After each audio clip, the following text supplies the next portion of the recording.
CM விஜய்ன்னு சொன்னால் அது வேற மாதிரி பொருளாயிருது.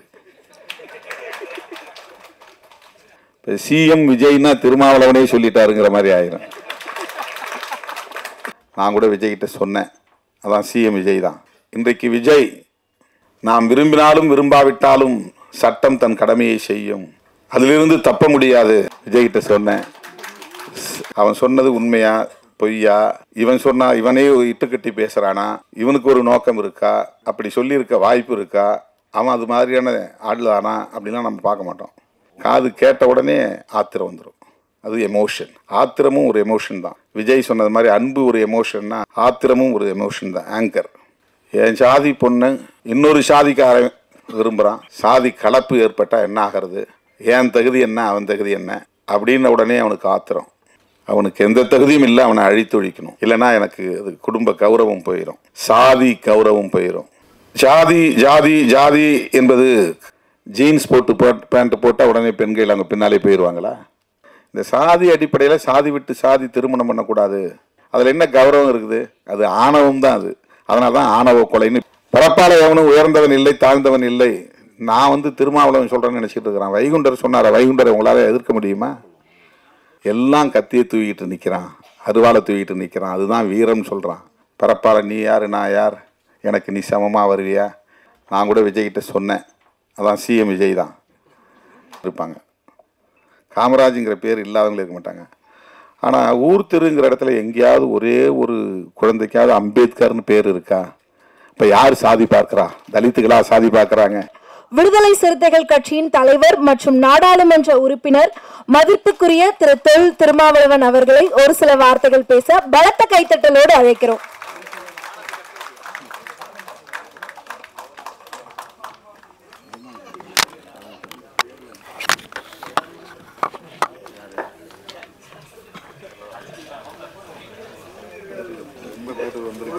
யார் யார் வந்திருக்கேன் டக்குனு பண்ணிவிடுங்க. இருக்கிறது மட்டும்தான் பாரதி கணேசன் வந்திருக்காரன், ராஜேந்திரன் கமலிக்கா வந்துட்டாங்க, சுதாகரன் வந்திருக்கார், சுதர்ஷன் வெளியே கீழே உட்காந்துருக்காரு, சரி ஜாசன் முருகேசன்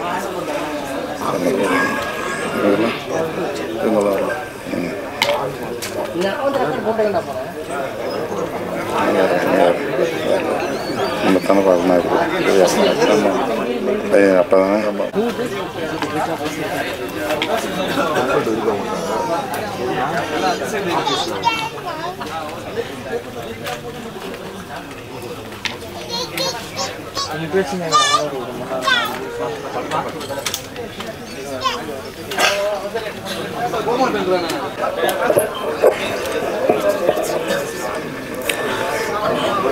இயக்குனர் சிஎம் விஜய் அவர்களின் ஆறறிவு திரைப்படத்தின் இசை வெளியீட்டு விழாவில் பங்கேற்று மிகுந்த பொறுப்புணர்வோடு அறிவுரை வழங்கி அமர்ந்திருக்கிற, சிறப்புரை வழங்கி அமர்ந்திருக்கிற திரைப்பட இயக்குனர் பெருமதிப்பிற்குரிய அண்ணன் கே பாக்யராஜ் அவர்களே, இந்த திரைப்படத்தின் இயக்குனர் தம்பி சிஎம் விஜய் அவர்களே,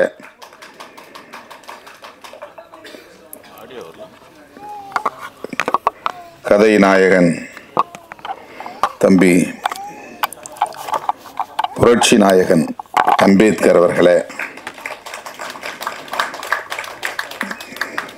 ஒளிப்பதிவாளர் திருப்பதி அவர்களே, இசையமைப்பாளர் விஜய் அவர்களே, படத்தொகுப்பாளர் வெற்றி சண்முகம் அவர்களே, பாடல் ஆசிரியர் பூ முத்துக்குமார் அவர்களே, மக்கள் தொடர்பாளர் கோவிந்தராஜ் அவர்களே, இணை தயாரிப்பாளர்கள் முருகன், சுடர் ஐயப்பன், இந்திரன், சிவரத்தினம் ஆகிய தோழர்களே, தயாரிப்பாளர் ஏவி ராஜாத்தி அவர்களே, நிகழ்வில் பங்கேற்று இதனை சிறப்பித்துக் கொண்டிருக்கிற ஆன்மீக சேவகர் திரு ஏ முருகன் அவர்களே, திரைப்பட இயக்குனர் பாரதி கண்ணன் அவர்களே,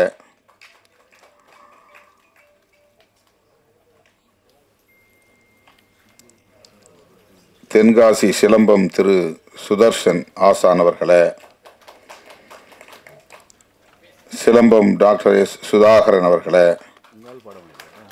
திராவிட முன்னேற்ற கழகத்தின் தலைமைச் செயற்குழு உறுப்பினர் KSM நாதன் அவர்களே,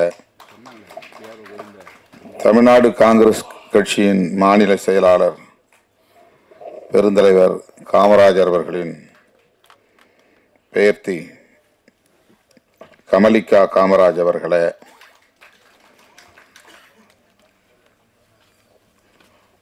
இந்த திரைப்படத்தில் தோன்றியிருக்கும் நடிகை மதிப்பிற்குரிய தீபா அவர்களே, திரு ஹரிகிருஷ்ணன் அவர்களே, திரு நீலகண்டன் மணி அவர்களே, தம்பி அம்பேத்கர் அவர்களின் அருமை தந்தை தனபால் அவர்களே, தாயார் சுதா அவர்களே, தம்பி சமத்துவன் அவர்களே மற்றும் இந்த நிகழ்வில் பங்கேற்று இதனை சிறப்பித்துக் கொண்டிருக்கிற இந்த படக்குழுவை சார்ந்த கலைஞர்களே, வருகை தந்துள்ள தமிழ் சொந்தங்களே, உங்கள் அனைவருக்கும் என்னுடைய பணிவார்ந்த வணக்கத்தை தெரிவித்துக் கொள்கிறேன்.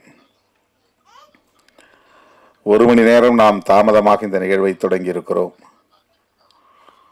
காலத்தாழ்வுக்கு நான் வருந்துகிறேன். அடுத்து இன்னும் சில நிகழ்வுகளில் பங்கேற்க வேண்டும் என்கிற ஒரு நெருக்கடியான நிலையில்தான் உங்கள் முன்னால் நின்று கொண்டிருக்கிறேன். இந்த திரைப்படம் எல்லா வேலைகளையும் முடித்துவிட்டு இசை வெளியீட்டு விழாவுக்காக காத்திருந்தது. ஒவ்வொரு முறையும் தனபால் அவர்களும் தம்பி அம்பேத்கர் அவர்களும் இந்த இசை வெளியீட்டு விழாவுக்கு நீங்கள் தேதி ஒதுக்க வேண்டும் என்று இயக்குனரோடு வந்து அழுத்தம் கொடுத்தார்கள். எனக்கு நேரம் ஒதுக்க இயலவில்லை. கடைசியாக அவர்களே ஒரு தேதியை, இந்த தேதியை முடிவு செய்து கட்டாயம் வந்தாக வேண்டும், இனி காலம் தாழ்த்த முடியாது என்று ஒரு நிர்பந்தத்தில் முடிவு செய்யப்பட்டது. எவ்வளவு சிறப்பாக இது நடந்தேறும் என்று நான் எதிர்பார்க்கவில்லை. மிகச் சிறப்பாக இது நடந்து கொண்டிருக்கிறது. இந்த நிகழ்வை நம்முடைய இயக்குனர் திலகம் புரட்சி தலைவர் எம்ஜிஆர் அவர்களின் கலை உலக வாரிசு திரைக்கதை வித்தகர் இயக்குனர் பாக்கியராஜ் அவர்கள் பங்கேற்று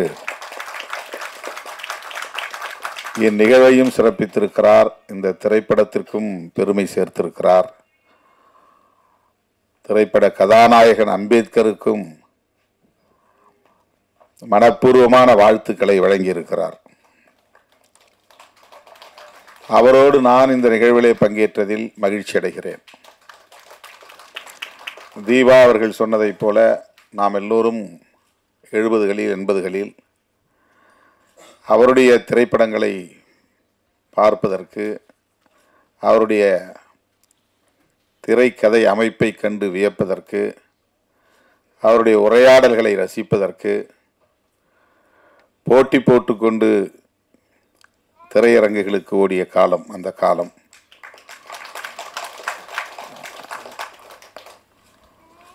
அதனால்தான் எம்ஜிஆர் அவர்கள் வேறு யாரையும் வாரிசு என்று அவர் வெளிப்படையாக அறிவித்ததில்லை.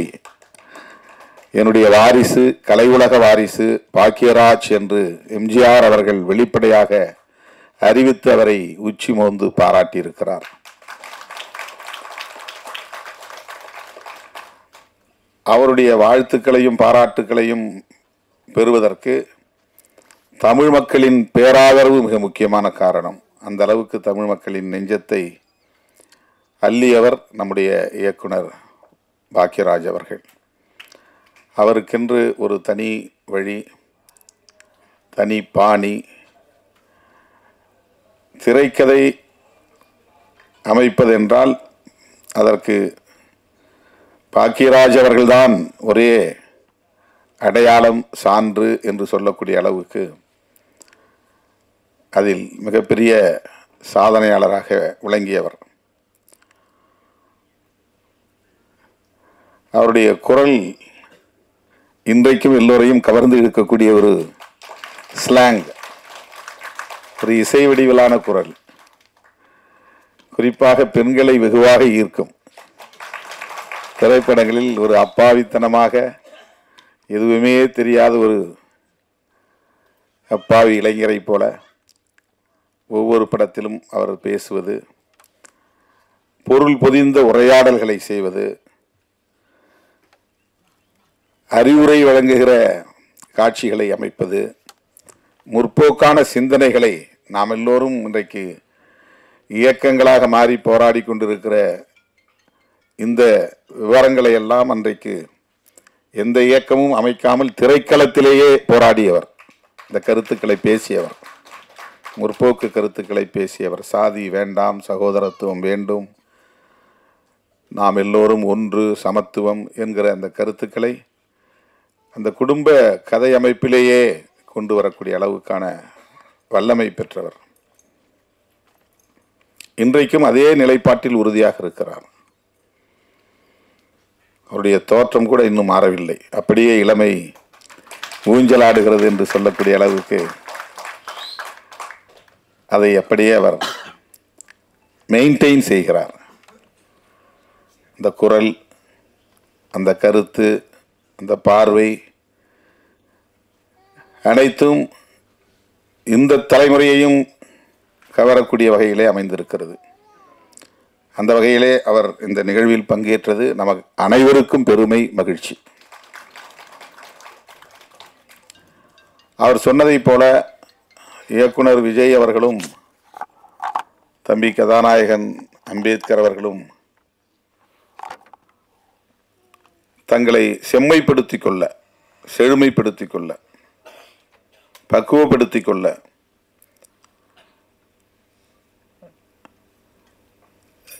தங்களுடைய களத்தில் முன்னோர் யாரோ, சாதித்தவர்கள் யாரோ அவர்களை பின்பற்ற வேண்டும். அப்போதுதான் இந்த களத்திலே வெற்றி பெற முடியும்.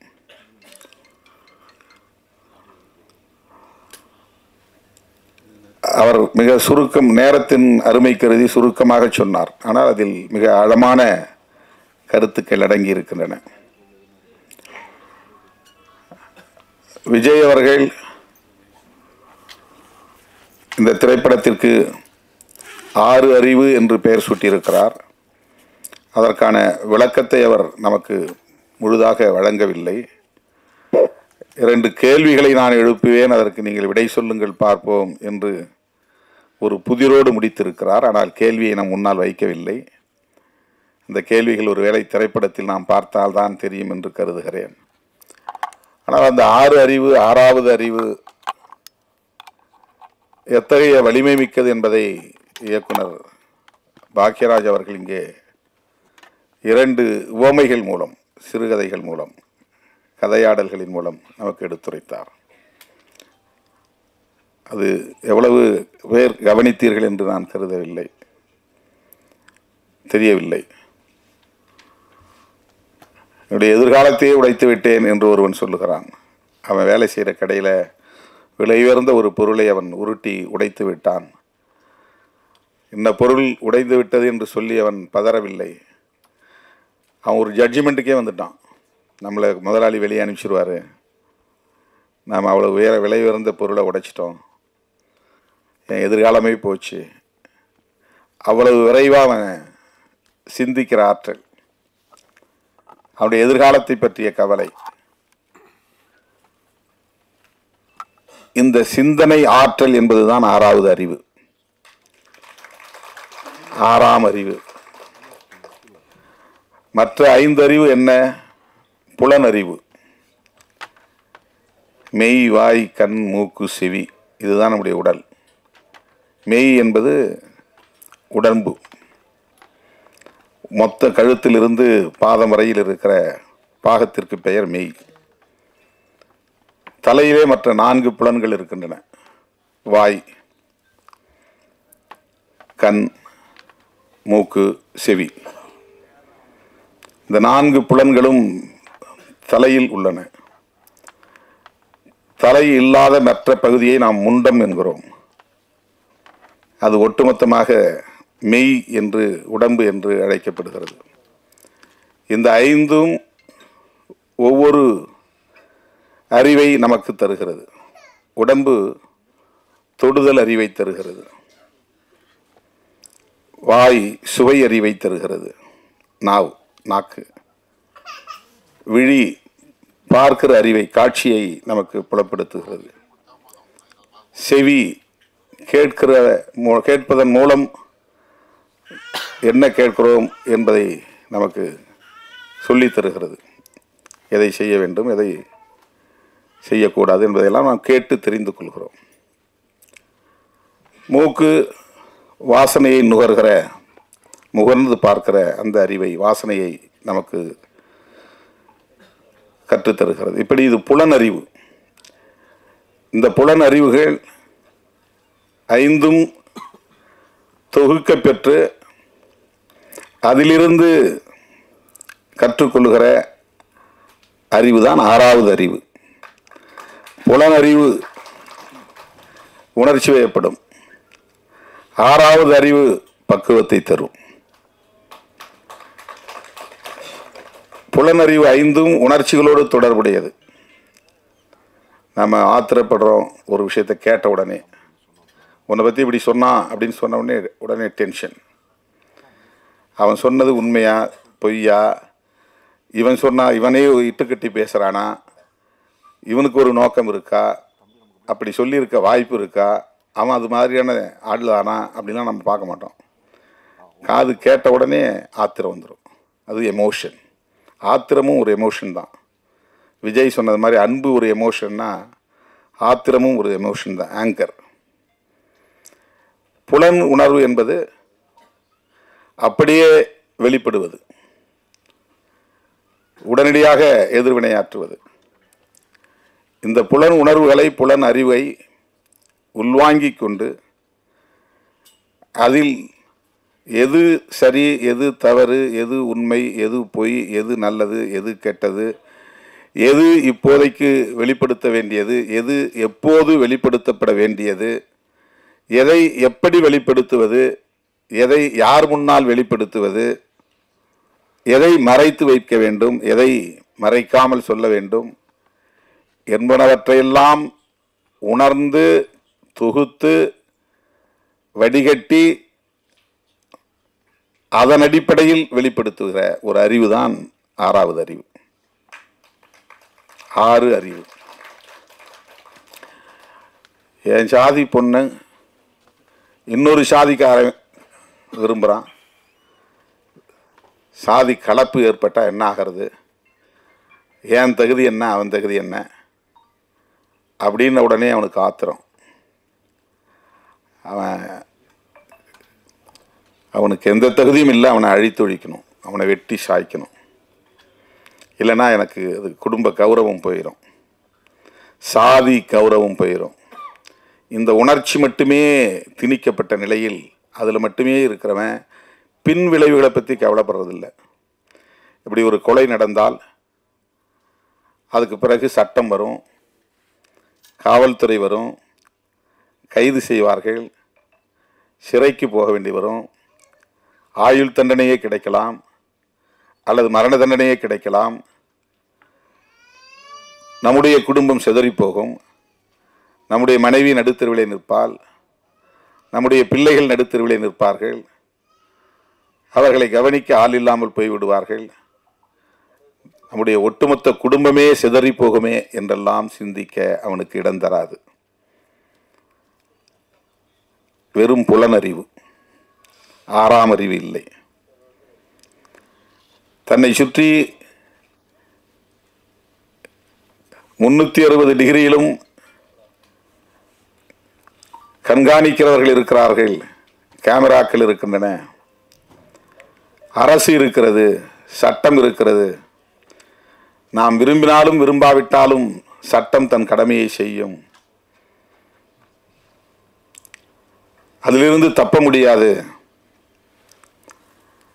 அமைதியான குடும்பம் சிதறி போகும். இதையெல்லாம் சிந்திக்க மூளைக்கு நேரம் கொடுப்பதில்லை. சிந்திக்கிற ஆற்றல் எல்லா மனுஷனுக்கும் உண்டு. அதனால தான் எல்லாருக்குமே மூளை இருக்கிறது. ஆனால் சிந்திக்க நாம் மூளைக்கு வாய்ப்பு தருவதில்லை, உணர்ச்சிக்கு வாய்ப்பை தந்து விடுகிறோம்.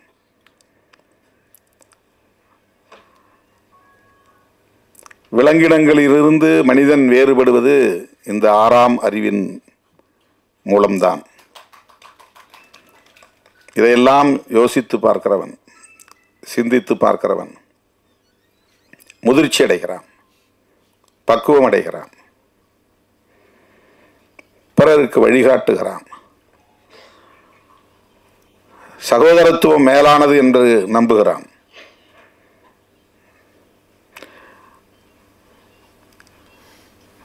ஜாதி ஜாதி ஜாதி என்பது நாம் பிறப்பதற்கு முன்பிருந்தே விவாதிக்கப்படுகிற ஒன்றாக இருக்கிறது. உலகத்தில் வேறு எந்த நாட்டிலும் இந்த சமூக கட்டமைப்பு இல்லை. எந்த மதத்திலும் இந்த வடிவமைப்பு இல்லை. சாதி அடிப்படையில் உறவுகளை தீர்மானிப்பது, மன வாழ்க்கையை தீர்மானிப்பது என்கிற ஒரு வாழ்வியல் உலகத்தில் வேறு எந்த சமூகத்திலும் இல்லை. தமிழனாகவும் இவனால் ஒன்று சேர முடியவில்லை, இந்தியனாகவும் இவனால் ஒன்று சேர முடியவில்லை,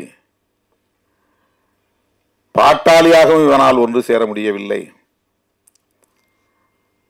ஒரே சாதிக்குள் ஒரு சகோதரத்துவமும் மலர்வதற்கு வாய்ப்பில்லை என்கிற நிலையை எது ஏற்படுத்தி இருக்கிறது என்றால் சாதிதான்.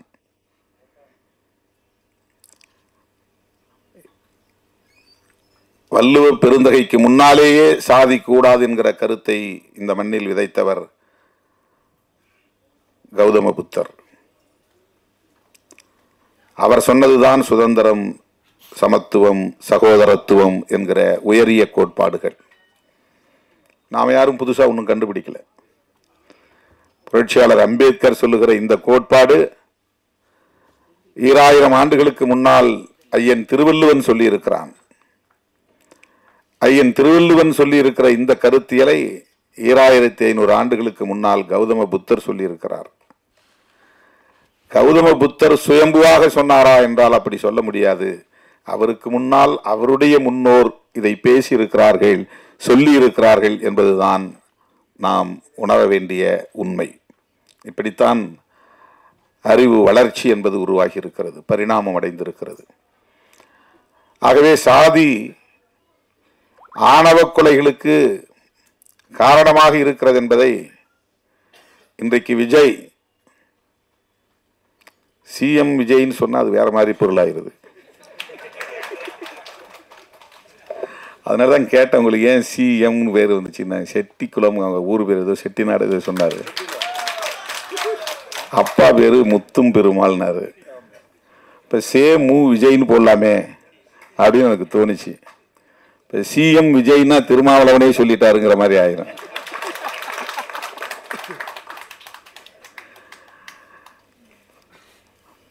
இப்போ அவர் இன்னைக்கு ஆணவ கொலையை பற்றி பேசுறாருன்னா, இதுக்கு முன்னால் யாருமே பேசலையான்னா எல்லாம் பேசியிருக்கிறாங்க.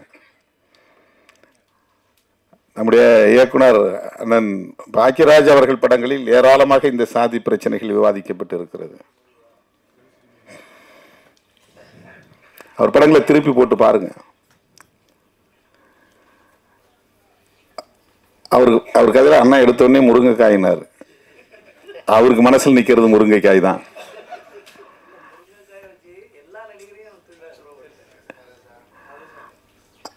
அது ஒரு உத்தி, அவ்வளவுதான். ஆனால் அவர் அந்த படத்தில் சொல்லியிருக்கிற செய்திகள் ஏராளம், ஒவ்வொரு படத்திலுமே. அப்போ இந்த சாதி அமைப்பு கூடாது அப்படிங்கிற கருத்தை நாம புதுசா பேசல, திருமாவளவன் பேசல. இது ஒன்றும் திருமாவளவனுடைய கண்டுபிடிப்பு கிடையாது. சில பேர் அப்படி ஒரு தோற்றத்தை உருவாக்குகிறார்கள். இவன் வந்த பிறகுதான் எல்லாம் ஜீன்ஸ் போடுறாங்க, டிஷர்ட் போடுறாங்க, கூலிங் கிளாஸ் கண்ணாடி போடுறாங்க, பஸ் ஸ்டாண்டில் வந்து நிற்கிறாங்க, நம்ம பிள்ளைங்களை மயக்கிறாங்க. இதெல்லாம் அரசியலுக்காக பேசுவது. ஒரு டிஷர்ட் போட்டால் பெண்கள் மயங்கிடுவாங்களா? கூலிங் கிளாஸ் போட்டால் பெண்கள் மயங்கிடுவாங்களா? ஜீன்ஸ் போட்டு பேண்ட் போட்டால் உடனே பெண்கள் அங்கே பின்னாலே போயிடுவாங்களா? இது பெண்களையே குறைத்து மதிப்பிடுகிற ஒரு விமர்சனம். அது அப்படி அல்ல. காதலுக்கு எந்த வரம்பும் இல்லை. அது ஒரு உயரிய உணர்வு, தூய்மையான உணர்வு. அதை எந்த சக்தியாலும் கட்டுப்படுத்த முடியாது. நீ எத்தனை கொலைகளை பண்ணாலும் காதலை உன்னால ஒன்றும் பண்ண முடியாது. நீ வேணா உள்ள போகலாம், ஜெயிலில் கிடக்கலாம், அவ்வளவுதான். அதுதான் எதிர்வினை. ஒரு உயிரை நீ பறிக்கலாம், நீ ஜெயிலுக்கு போய் கிடக்கலாம், அவ்வளவுதான் வந்து நடக்கும். மதுரை வீரன் காலத்திலிருந்தே புராண காலத்தில் மதுரை வீரன் கதையே அப்படிதான் நடந்திருக்குது. சாதி விட்டு சாதி. காத்தவராயன் கதையே அப்படிதான் நடந்திருக்குது. காத்தவராயன் ஆரியமாலா கதைன்னு நினைக்கிறேன். நிறைய கதைகள் அப்படி இருக்கு. நிறைய குலதெய்வ கதைகளை போனீங்கன்னா நிறைய சாதி விட்டு சாதி திருமணம் செஞ்சு அதனால் படுகொலை செய்யப்பட்டு அப்படி கொல்லப்பட்டவர்களையே அம்மனா வழிபடுறாங்க, இல்லைன்னா ஐயனா வழிபடுறாங்க.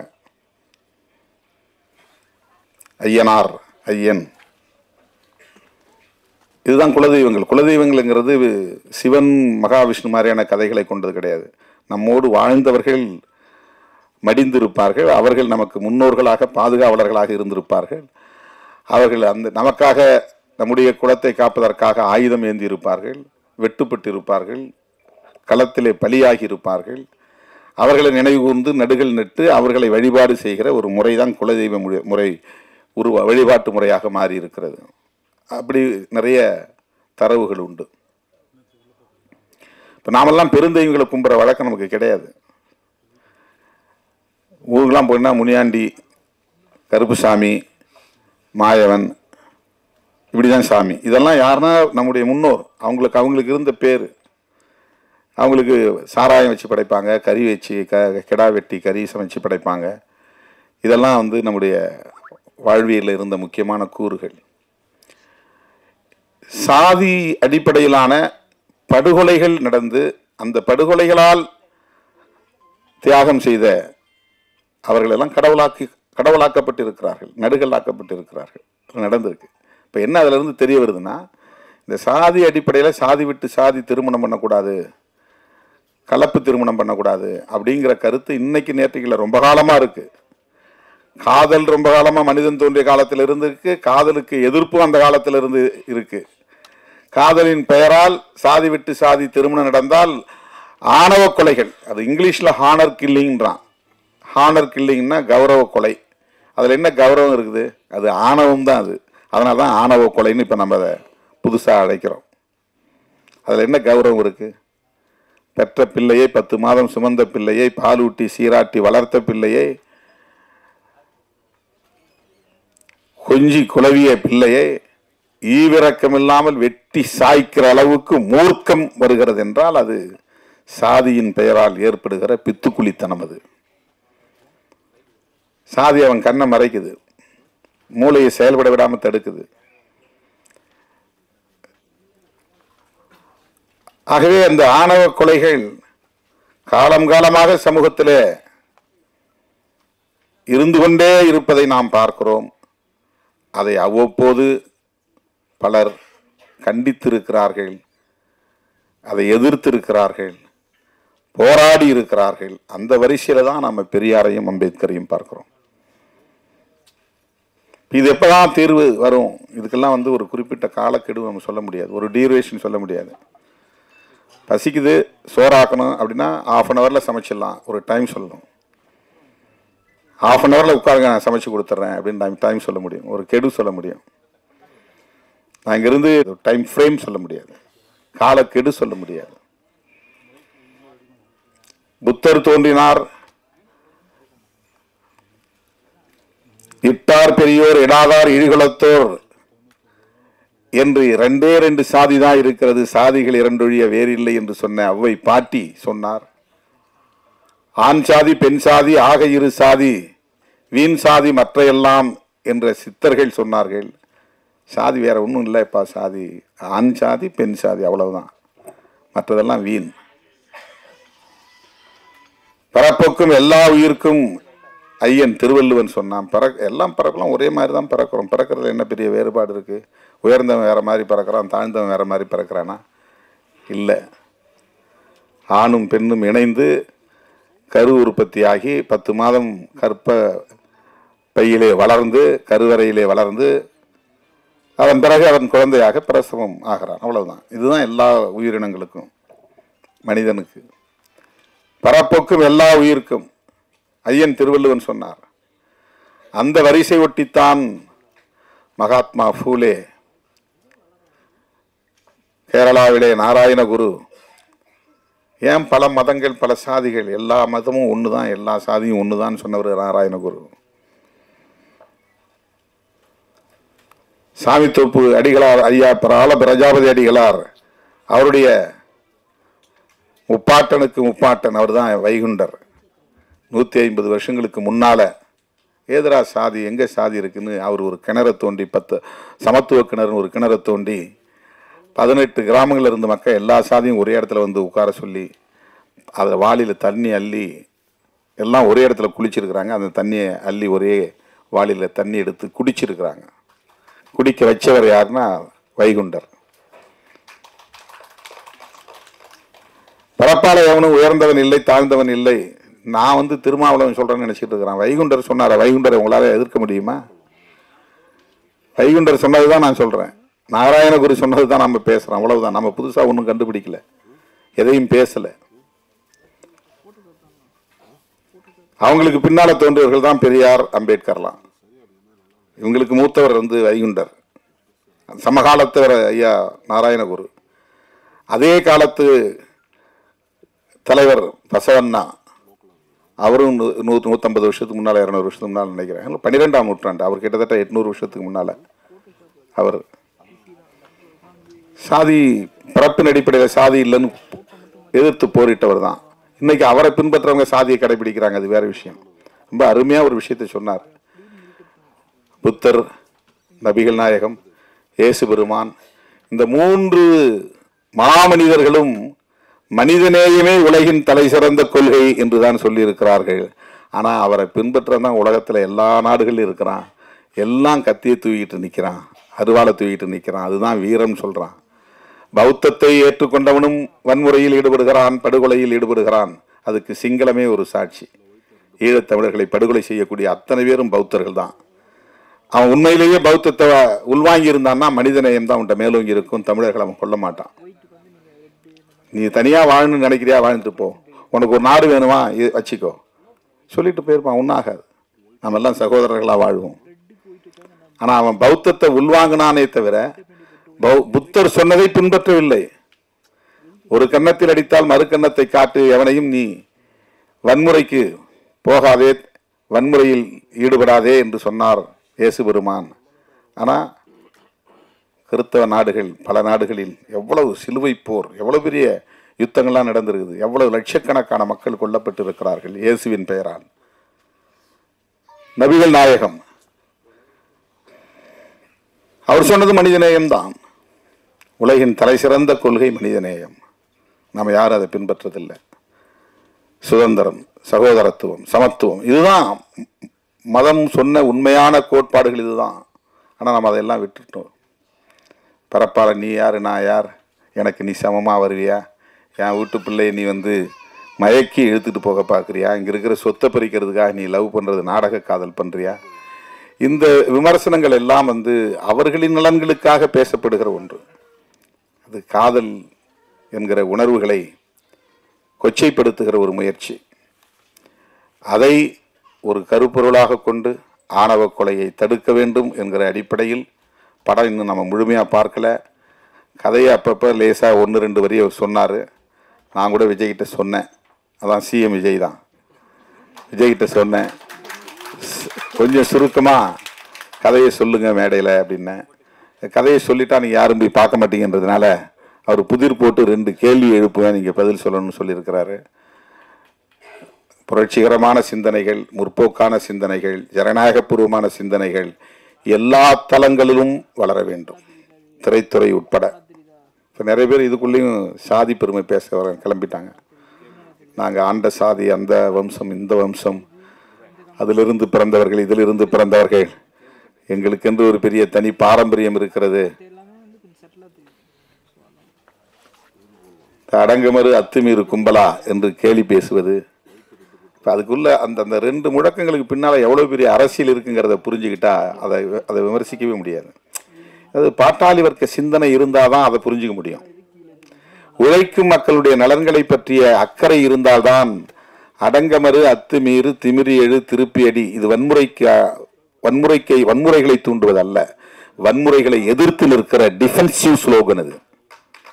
அது டிஃபென்சிவ் மோட்ல சொல்லக்கூடிய ஒரு தற்காப்பு உத்தி அடிப்படையில் முன்வைக்கப்பட்ட முழக்கம். அது உன்னை அடிச்சுக்கிட்டே இருக்கிறான் அப்படிங்கிறதுனால நீ அப்படியே ஒடுங்கி போயிடாத, நீ கொஞ்சமாவது எதிர்த்து நின்னாதான்.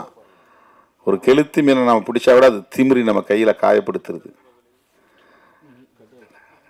தேலுக்கு கொடுக்கல விஷம் இருக்கு, பேணி லேசா சீன்னா அது கொட்டுது. குளவி கூட்டை அப்படி லேசாக கலைச்சா அவ்வளவும் அப்படியே நூற்றுக்கணக்கான ஆயிரக்கணக்கான குளவிகள் எவன் கலைச்சானோ அந்த கூட்டை அப்படியே அவனை கொட்டி தீர்த்துருது. இதெல்லாம் இயற்கையிலே இருக்கு. இந்த எதிர்ப்புணர்ச்சி இதெல்லாம் வன்முறை கிடையாது. குளவி 4 பேரை கொட்டுதுன்னா சும்மா இருக்கிறவனை கொட்டுதா? கூட்டை கலைச்சவன் மேலதான் கொட்டுது. தேல் கொட்டுதுன்னா சும்மா இருக்கிறவனை கொட்டுதா? யாரு போய் சீன்றானோ அவனை தான் கொட்டுது. தேல் கொட்டுறதுதான் திருப்பி அடின்னு அர்த்தம். குளவி கொட்டுது பாருங்க, அதுதான் திருப்பி அடித்தல். நீ போய் அவன் கூட்ட கலைச்ச, அது உன்னை கொட்டுது. கலைச்சாப்புறம் நீ பாட்டு போயிட்டீன்னா உன்னை அங்கே எங்கேயுமே நீ கூடு கட்ட முடியாது, கூடு கட்டி வாழ முடியாது.